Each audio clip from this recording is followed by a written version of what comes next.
얼마 전 옥스퍼드 인사이츠가 발표한 정부 AI 준비 지수에 1위 미국을 시작으로 영국과 핀란드, 독일에 이어 한국이 7위에 랭크되었습니다. 일본은 10위권에서 찾아볼 수도 없는데요. 한국은 충격적이게도 작년에는 인도, 말레이시아에도 밀리는 26위였는데 이번에는 19계단 뛰어올라 10위 안에 들었습니다. 평가 항목 중 데이터 인프라 부문은 아시아 1위로 5G 통신, 스마트폰 인터넷 보급률이 높아 디지털 격차가 적은 점이 평가되었는데요.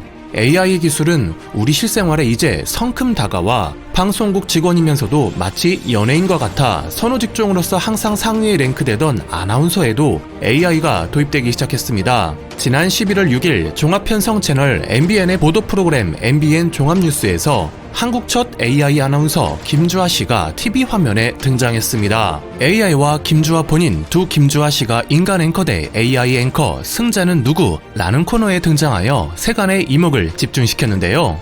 AI 김주하 아나운서는 실제 김주하 씨를 모델로 AI 전문회사 머니브레인이 MBN과 공동 개발 탄생시켰습니다.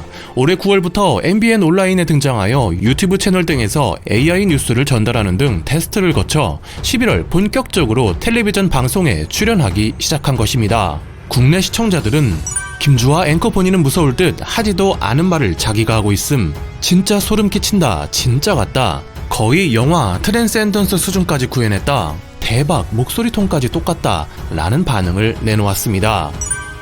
실제 사람이 아닌 AI 아나운서지만 50시간 분량의 오리지널 김주하 아나운서의 방송 중인 모습과 움직임 그리고 목소리를 AI에 학습시켜 마치 진짜와 흡사한 수준까지 만들어 원고지 1000글자에 해당하는 뉴스를 단 1분이면 영상과 음성을 합쳐 방송 가능한 상태로 만들 수 있기 때문에 긴급히 방송해야 하는 재난 방송 등에 유용할 것으로 평가되는데요. 앞으로 보다 많은 AI 아나운서들이 등장할 것으로 예상되고 있습니다. MBN에 이어 뉴스 전문 채널 YTN도 인공지능연구소와 공동으로 남자 아나운서를 모델로 한 AI 아나운서를 현재 개발했으며 내년에 선보일 예정이고 그 외에도 2016년경부터 국민일보, 매일경제, 서울경제, 한국경제 등 신문사에서는 데이터를 입력하면 주식시장과 부동산, 일기예보 등 원고를 자동으로 적어주는 AI 기자가 도입된 데다 연합뉴스도 올해 4월부터 일기예보 데이터를 스스로 파악하고 스스로 기사를 쓰는 AI 기자를 채용하고 있는 상황입니다.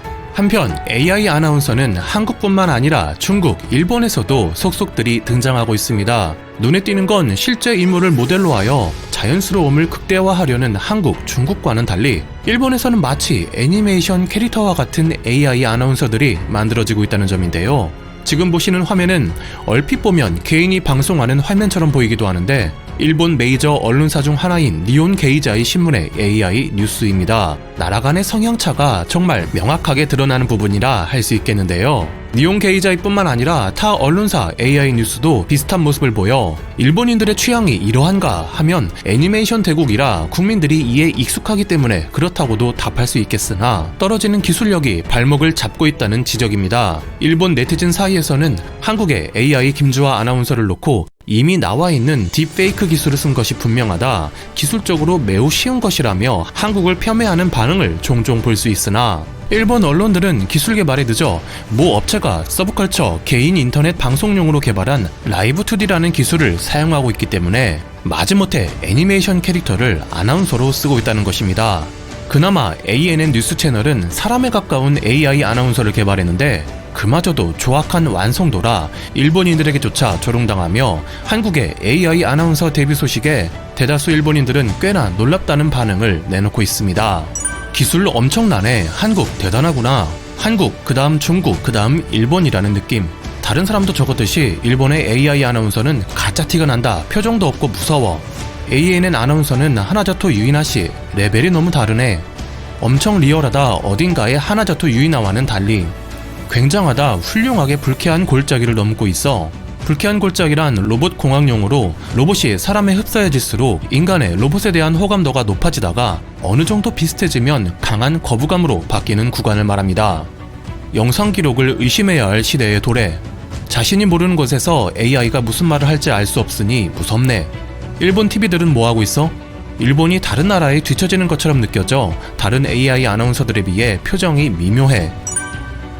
얼마 전 보건위기로 인해 낡은 시스템이 조롱당한 일본에서는 최근 지방은행이 고객 명단 저장용이던 플로피 디스크의 사용을 중지하기로 했다는 니온 게이자의 기사가 나왔습니다. 한국 사람들에겐 추억의 물건이 되어버린 플로피 디스크, 특히나 요즘 젊은 세대는 구경도 못한 물건을 금융기관이 지금까지 사용하고 있었다는 게 충격적인데요.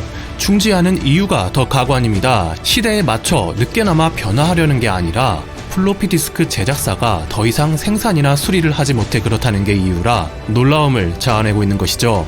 80에서 90년대만 해도 소형화, 집적화로 첨단을 달리던 일본이었으나 이제는 시대 흐름에 마인드부터 쫓아가지 못하는 모습입니다. 일본 미디어에서는 이번 한국의 AI 아나운서 등장에 그런 SF 영화 같은 세계, 먼 훗날의 이야기일 것이라고 생각했는데 실제로 한국과 중국에서는 이미 AI가 정식 무대에 오르고 있다 평하며 위기감을 내보이고 있습니다.